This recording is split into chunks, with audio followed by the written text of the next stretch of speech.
Good evening, everyone. This is Dominic. How are you tonight? What an eventful day, or an uneventful day, in quarantine, depending on your situation. I got a chance to go out for a walk, enjoy a little bit of the weather, feel the breeze, and feel the silence. It was eerily quiet. The desolation. I called it the ubiquity of silence because silence and the quiet was ubiquitous. Um,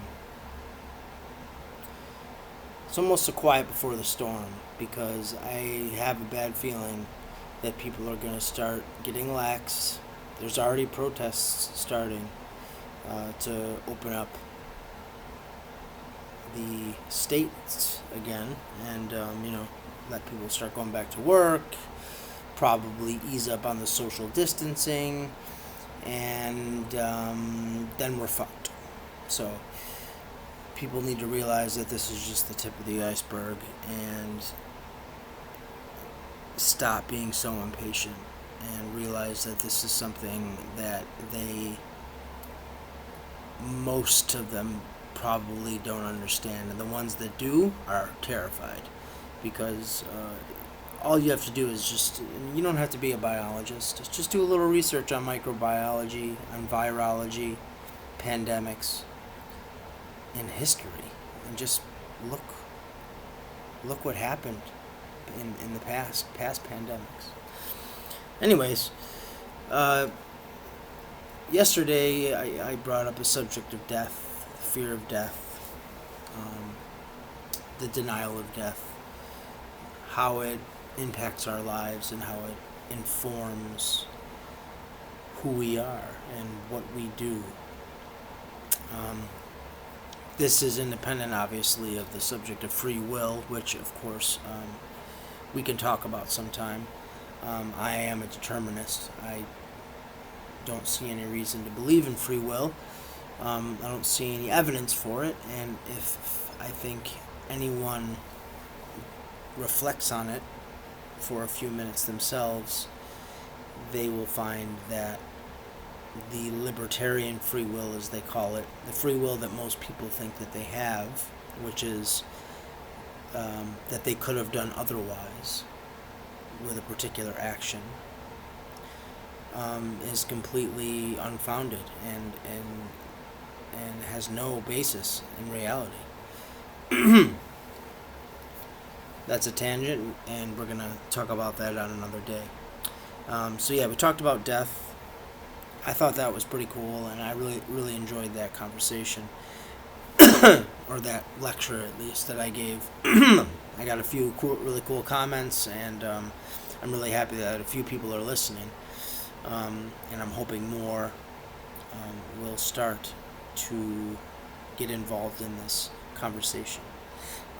Today, I want to talk about the self. I want to talk about something that ties into death, because when we talk about death, the fear of death, we're talking about something dying. Who is dying? Who dies? Who lives? Who is living right now? Who is talking right now to you? Who is listening to me talk to them? And most people, just like with free will, they have this kind of intuition that there's something there, that there's a little man running the machine of the body. Just as with free will, there's this intuition that we have choice, that we have the ability to have done otherwise. If I could rewind the tape of reality right now, I could say something different than I just said. And like I said, I don't believe that that's the case. We could talk about that on another day. But today I want to talk about the self. The self is something that is an illusion. It does not exist.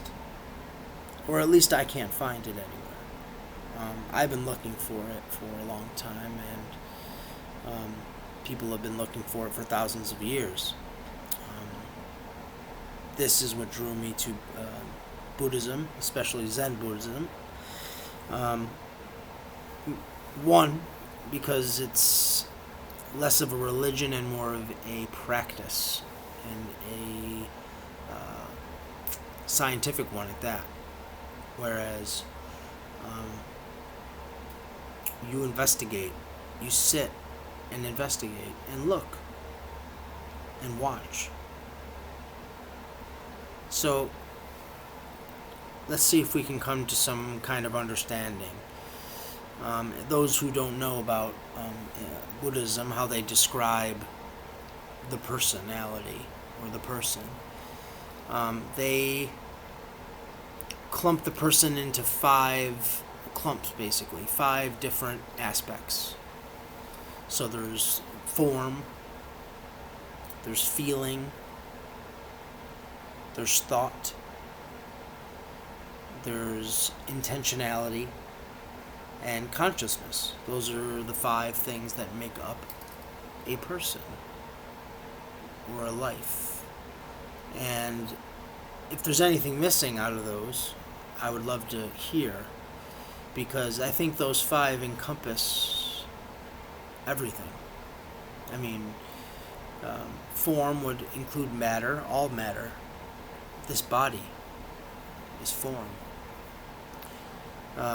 Feeling. Feelings we can break down into pleasant, unpleasant, neutral.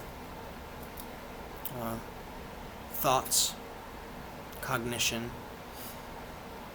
Intentionality would be volition or choice, or it's a hard one to define, but that's kind of how I define it, or how I've seen it defined, and how I accept that 4th one to be defined. And then the 5th is consciousness. It's a stream, it's a river, the river of consciousness. Now, if there's a self, if there's a soul, if there's something that is permanent, that's unchanging, it would be within one of those things, and we should be able to find it. And this is what I love about meditation and the philosophy of Buddhism, and some of the other Eastern traditions, is that they invite people. They invite you to look. It's not a let's go save some souls for Jesus kind of thing. It's go try it for yourself, and you let me know how it turns out. Just like a scientist would. It's kind of like a peer-reviewed thing. You know, it's like, hey, somebody, let's call him the Buddha, or any other of the enlightened people that have lived throughout history, have come to a realization. And they say, hey, I came to this realization. And people are like, bullshit. What are you talking about? And he's like, well, then you try it. Try it for yourself. Replicate it. Replicate my results. Just as a scientist comes to, has a hypothesis, maybe, and tests it, has a falsifiable hypothesis, tries to falsify it, tries to prove it wrong. His evidence is presented. Other people replicate the same study and get the same results. And this is done over and over again. And as it's done over and over again, it starts to build a sense of reality and a sense of truth. As Wittgenstein called it, true enough. Because I don't believe in, or I'm not sure if there's anything as absolute truth. I'm not sure about that. Or certainty, to be certain of anything. But things can be true enough. Things can be true enough. And I like that. Because true enough leaves the humility to change your mind. Because if you think that you know, or if there's an absolute truth to be gained, it closes all other doors. It closes the opportunity for you to learn more and to grow. So, true enough, I like. True enough is, I think, or demonstrates humility. So, let's go through each of these 5 clumps that make up a person and see if we can find the self there. And we'll just do a general quick little talk about it, and then I invite you to go sit in silence, or just when you're on the train or on the bus or at work, take a few minutes and just reflect on it a little bit. And it's a great thought experiment at first, but it leads to an insight that will change your life. It leads to an insight that is liberating, that we call enlightenment. So I'm not trying to convert anybody to a Buddhist or anything like that. I wouldn't even call myself a Buddhist so much anymore. I don't like labels. I don't like ideologies. But I do like evidence and practice and mindfulness and seeing how things can be so and demonstrated to be so. So let's look at this. Form. Let's look at our form, our body. Now, like I said yesterday, go back and look at your school pictures throughout the years.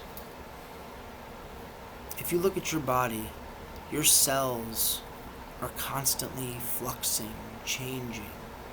You're constantly aging, growing older.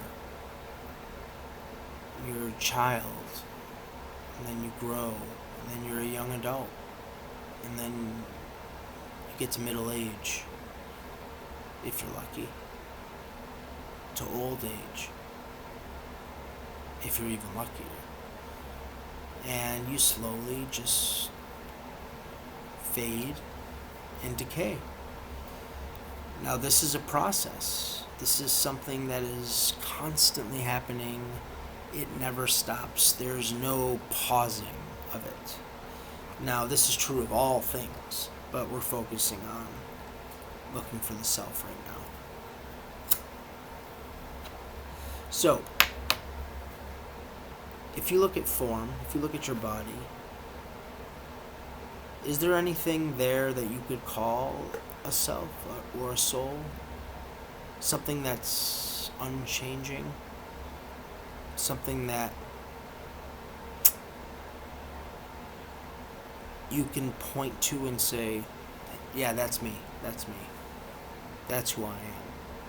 Because I can't. Because as soon as you point to something, it's already changed. It's already changing. So it's always in a process of flux and change. And you're not just one thing. You're made up of, billions, trillions, I don't know. I forget the exact number of cells that are dying, being regenerated, new cells are replacing the old ones. I don't see a self in any of this form. I see a process. I see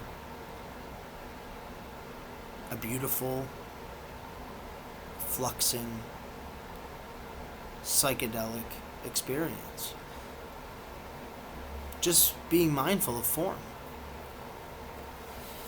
So, for all practical purposes, I've been looking for years and have yet to find anything permanent or unchanging in form. Let's look at feelings, the second of the clumps, of the aggregates.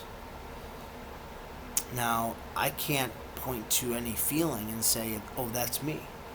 Because if I say, oh, happiness is me, then how am I feeling sadness? Isn't sadness also me? So you see, no matter what feeling you think you might be, it's immediately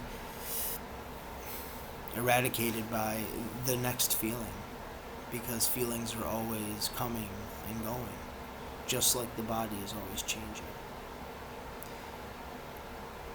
So, just like form, I can't find a soul or a self in my feelings. Or in this cigarette, for fuck's sake. Sorry about that. Now let's look at thought, cognition. Thought, just like everything else, if you sit and meditate, even for a few minutes, just sit in silence and watch. Be the observer. Be the watcher.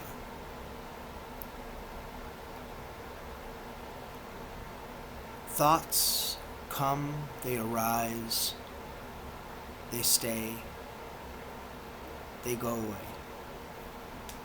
No matter what thought it is. And this is one of the things that meditation teaches, is that nothing lasts. So thoughts are always coming and going. So what thought would you call the soul, the self? A lot of people would say, well, I'm not any one particular thought, but I'm the watcher. I'm the one that is watching the thoughts, the one behind the thoughts. But if you look a little deeper, you'll see that there is no one behind the thoughts. There is just the thoughts. There's no person. There's no observer. There's just the contents of those thoughts as they come and go. And a lot of people have trouble with this because they identify with those thoughts. They say, that's me. I am my thoughts. Look a little deeper. Take my word for it. Next, intentionality, volition. Now this is choice. None of these, none of the choices or intentions that you make are you. They are the result of causation, like everything else. They are the effect of a previous cause. There is no self in intentionality. Now we come to the last one, and a lot of people get stuck with this. They say, consciousness. That's me. I am my consciousness. But just like everything else, consciousness is a river. It's a torrent. It's constantly fluxing and flowing. And if you look around the room, you'll see that consciousness is just always flowing, always running like a river. It's never stable, it's never static. It's just the contents of consciousness. There is no self in that consciousness. Just like there's no watcher behind the thoughts. There's no person or thing watching consciousness. It's just consciousness. Now these 5 things are all that I can see that would make up a person, and that do make up a person. But that those 5 things are all a process. They're all fluxing, and they're never staying the same. So, where is the self to be found in any of those things? Now, intellectually, you might be able to grasp this. And I was able to grasp this at a very young age, intellectually. Now, to have the experience of it, to practice this in your life, and to live it, this is what we call Zen practice, or practice in general. It's learning to live with this insight. In Sanskrit, it's called anatta. It means no self. And the reason I bring this topic up today is because yesterday we talked about death and fear of death and terror of death, and God knows I have that fear, and that fear motivates and has motivated me to look deeper and to try to find who I am. That's why my handle and my tag name is Who Am I? Because I still don't know. Because I don't believe that there is such a thing. And it's not based on faith. Because if someone were to present me with some evidence, something that could convince me, I would instantly change my worldview. This is the beauty of science. This is the beauty of empiricism, being reasonable and rational. Is to be able to be willing to change one's mind. That's true humility. Religions talk about being humble and humility, and that's not humility, though. Humility is being able to say, I was wrong. I don't know. I don't know, to me, is true humility. And I bring it up because if there is no self, what dies? Who dies? Who is it that dies? Who is it that's born?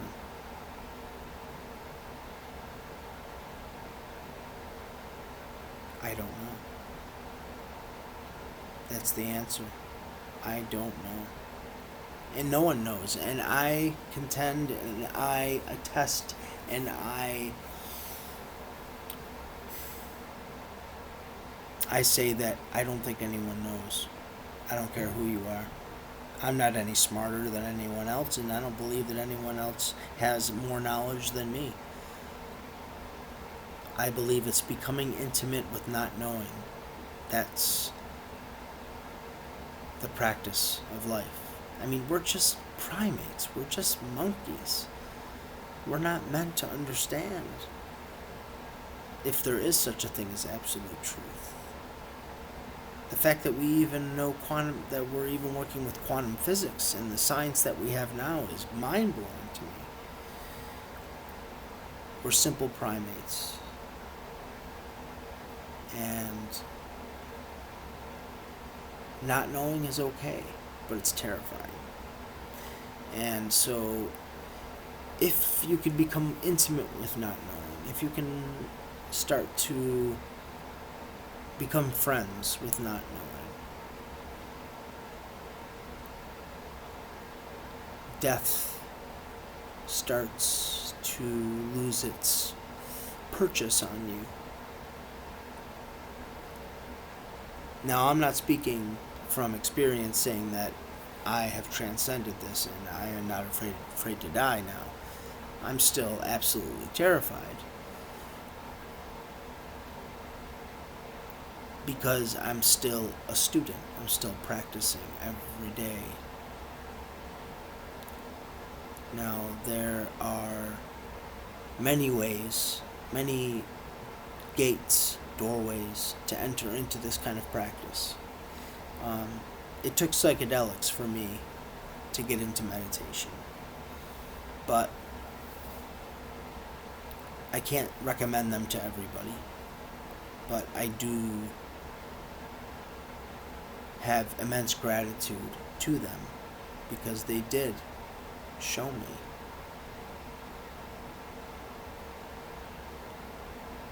that I don't know is okay.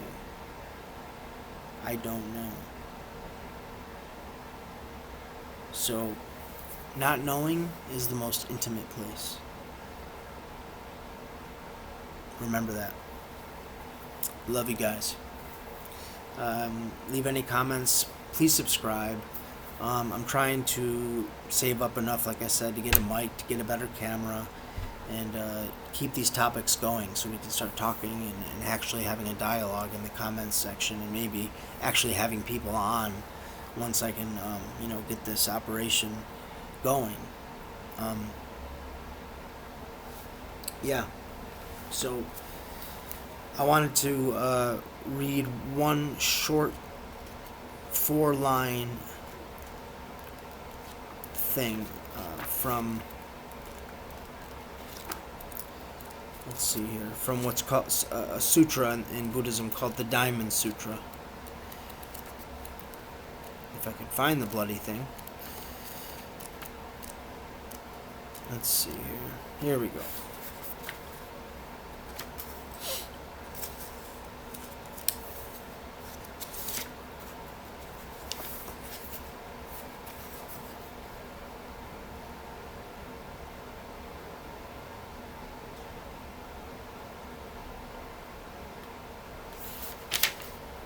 Almost. Sorry.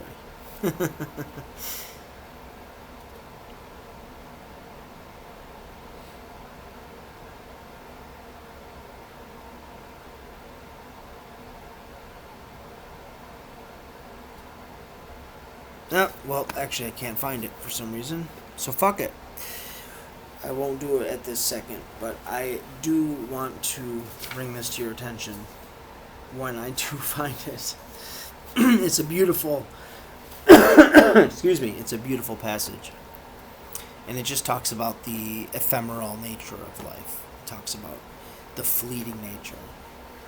I'll paraphrase it. It's like a dewdrop, like a thunder, like lightning. This is what life is. This is what everything is. Constant flux, constant change, constant process. No self to be found.